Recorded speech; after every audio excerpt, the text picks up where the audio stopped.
Hi everybody, this is Bonnie Barker with BonnieBayCrochet.com, and today we're going to make the easy faux fur headband. This is such a fun and quick project. I highly recommend, if you are a confident beginner and above, that you try this. If you're an absolute beginner and you're not real confident of your stitches, you might want to put this on the back burner for the future. But all you need to know how to do is the chain and the double crochet for this project. Let me show what else you can do. This is an adjustable headband that also can feature some antique buttons, or not so much antique buttons, but just any of your favorite buttons. It is fully adjustable, and if you don't want to use it as a headband, you can use it as this lovely collar or cowl for the wintertime, or whenever. This is a one scan wonder. Just one scan of this yarn that I'm going to show you in a minute is all you need. If you're a first-time visitor to my channel, I just wanted to also encourage you to please hit that subscribe and the notification bell and thumbs up if you like the project. Let me go ahead and show you what we need. For this project, you're going to need one scan of the Go for Faux Lion Brand Fur yarn. Here are the stats on this. This is a super bulky weight yarn. It's 3.5 ounces, 100 grams, 65 yards. It's not a lot of yardage here, or 60 meters, but it's extremely thick yarn. Let me give you a feel for that. Very thick, wonderful, wonderful texturized yarn. This is 100% polyester. I'm also recommending that you have a size K or 10.5 or 6.50 millimeter crochet hook, and a yarn needle for hiding loose ends, although you may be able to hide loose ends simply using the crochet hook, and you're going to need a pair of scissors. Additionally, I'm recommending that you have 3 buttons, although this is really a preference thing. You could probably make do with 2. I'm recommending 3. And also a needle and some thread, sewing thread, in order to sew these onto the headband once we finish. To start, we're going to go ahead and make our slip knot. And I do realize that this is going to be really hard to see. I think that a confident beginner would be able to do this project, as well as intermediates and advanced, etc. But if you're an absolute beginner and have never done these stitches before, I recommend that you look at some of my other videos first that are entitled Easy Beginner, because whenever you work with texturized yarn like this, you really need to depend heavily upon the nerve endings in your fingers in order to know where to put the hook for the stitches. So you do need to have some experience, but I believe a confident beginner would have no trouble with this, or at least once we get past the first row. All right, so I am going to chain 11. That's 3, 4, 5, 6, 7, 8, 9, 10, 11. Okay, now you can kind of see the stitches here, but I am really depending heavily upon, like I said, the nerve endings in my fingers. So that's 1, 2, in the third chain from the hook, we are going to work a double crochet. So I'm really depending on my fingers here. Okay, so that's 1. And I find where that last stitch was made, and then I find, my fingers find that next stitch. That's 2.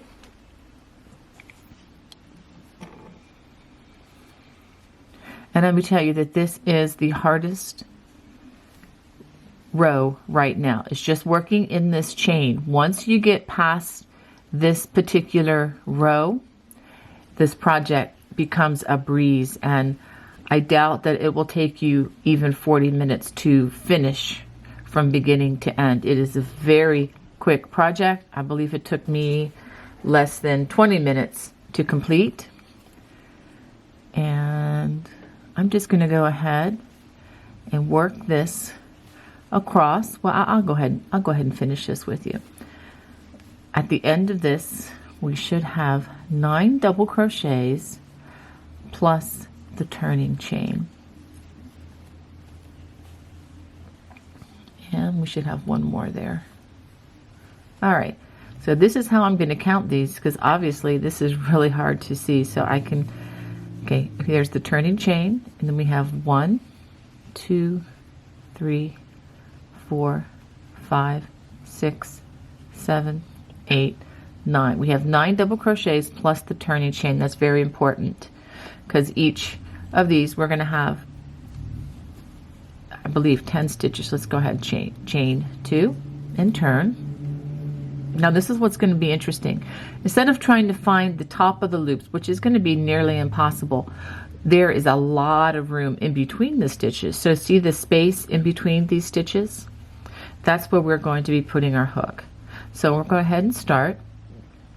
And this is the first one. So we're just working double crochets, and then the next stitch right here. And so on, all the way across the row.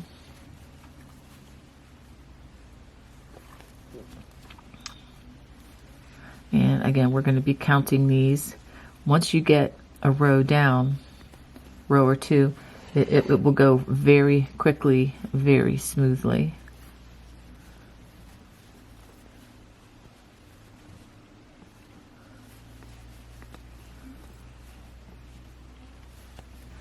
And I think we need one more,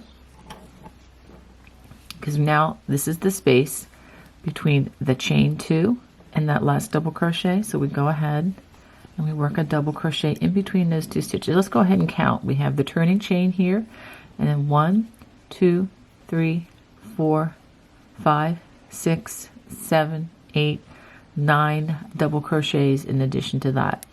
Okay, so all we're going to do is we are going to repeat row 2 by chaining 2 and then working those double crochets in between those stitches all the way across the row.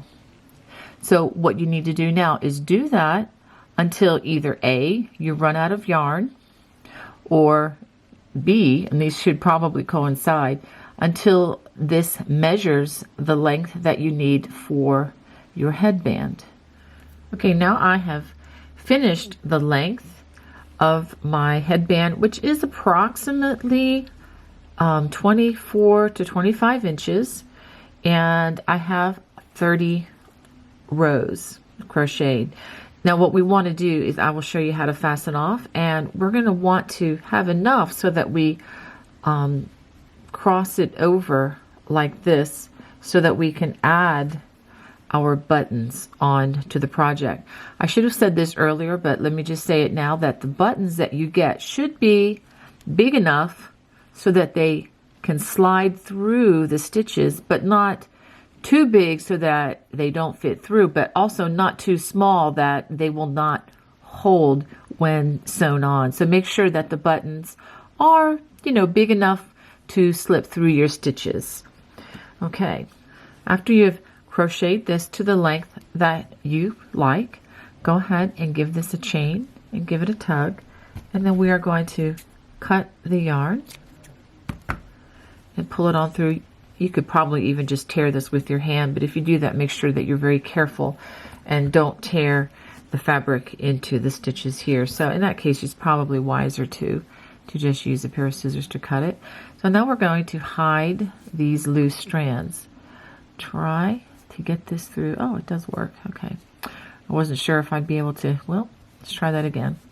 See if I can try getting this through the needle. That should work if I grab. There we go. That works very well. So now what we want to do is we're just going to run these into the stitches so that we hide these. And honestly, it doesn't really matter if they're not hidden extremely well, or if it shows a little bit on the end, because this is actually going to be in the back part when you wear the headband. So nobody's really going to see it anyway. So let's see if we can bring this on through. And one thing great about this yarn is that it hides a lot of stuff.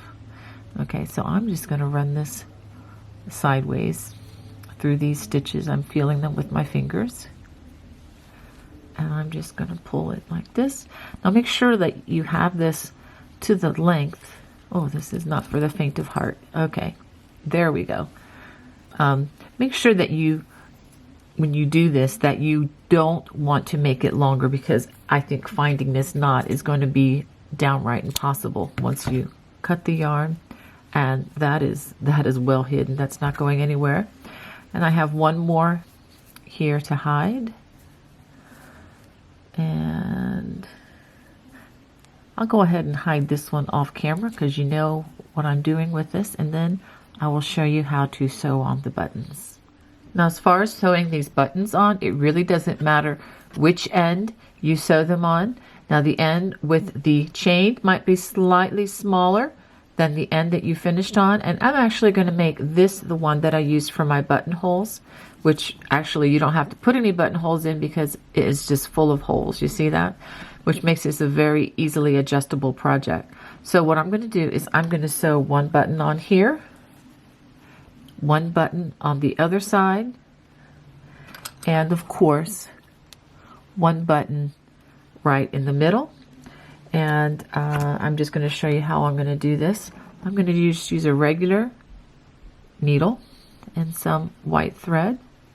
By the way, these are, if these buttons look old, it's because they are. I believe these are probably antique buttons that I was able to find in my mother-in-law's sewing basket, and she was gracious enough to let me kind of raid her basket there. Thanks, Mrs. B. And let's go ahead, and I'm just gonna sew these on to make sure that they are nice and secure. So I'll go ahead and continue to sew these buttons on, and then I'll show you how to adjust this. Okay, now that I've finished sewing my buttons onto the one side, all you need to do now is put the buttons through the stitches just like this. And of course, because the buttons are on one side, you can always adjust the headband or the collar if you want to wear it as a fuzzy collar. You know, just adjust it to fit your head size. Oh, this is going to be so much fun to wear. Let me show you what it looks like on. Well, I hope you enjoyed that project. If you did, if you can give me a thumbs up and maybe hit the notification bell, and definitely subscribe if you're not a subscriber already, because I don't want you to miss out on all the excellent content that I have coming your way very soon. God bless. Bye-bye.